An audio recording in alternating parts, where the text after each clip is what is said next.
आपको बहुत एक बेहतरीन सी बात बताऊंगा, अगर आप मेरी बात माने तो। आप सभी लोगों के एग्जाम आने वाले हैं, ठीक है, और एग्जाम आपके, मेरा मानना है फरवरी में स्टार्ट हो रहे हैं ना।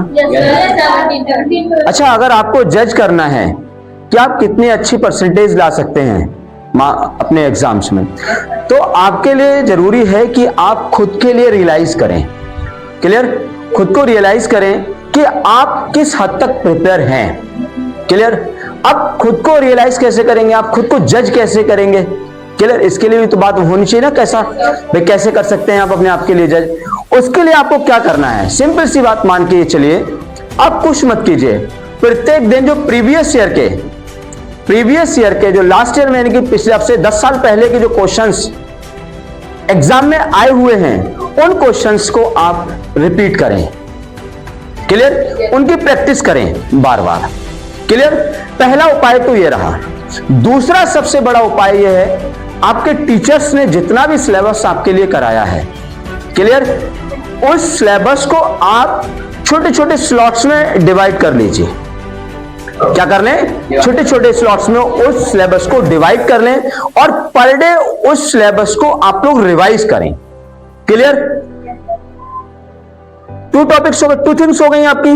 पहला प्रीवियस ईयर के क्वेश्चंस, दूसरा सिलेबस को डिवाइड करके रिवाइज करना है, and 3 most important thing is after revising the syllabus, क्योंकि आपके एग्जाम्स रिटन होते हैं ना, भाई आपके जो कंटेंट आप कॉपी में राइट करके आते हैं, उस कंटेंट के अकॉर्डिंग ही आपको मार्क्स मिलते हैं। सिंपल सी बात है ना, उस कंटेंट के अकॉर्डिंग ही तो मार्क्स मिलते हैं आपको।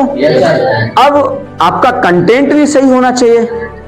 आपने सपोज करो लर्न तो कर लिया, क्लियर, अब आपको कंटेंट राइट करना नहीं आ रहा है, तो आपको कंटेंट जो आप लर्न कर रहे हैं उसकी प्रैक्टिस भी आपको करनी होगी, क्लियर।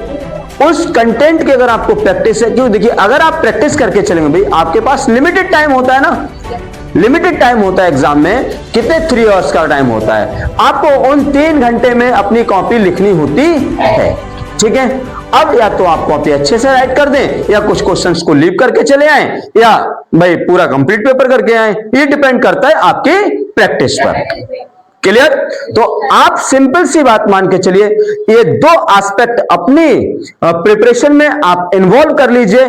पहला है आपका रेगुलरिटी, क्लियर, रेगुलरिटी, एंड दूसरा सिंसियरिटी, क्लियर। रेगुलरिटी के साथ अगर आप पढ़ाई करेंगे तो डेफिनेटली बात मान के चलिए कि आपकी प्रैक्टिस भी अच्छी रहेगी, आपकी रीडिंग, राइटिंग, लर्निंग, ये भी चीज अच्छी रहेंगी। और अगर आप सबसे सिंसियरिटी से वर्क करते हैं तो सिंपल सी बात है, आप गैप नहीं करेंगे बीच में, क्योंकि सिंसियरिटी हमारे लिए ईमानदारी सिखाती है। That's all, this is the फंडा ऑफ। Thank you sir.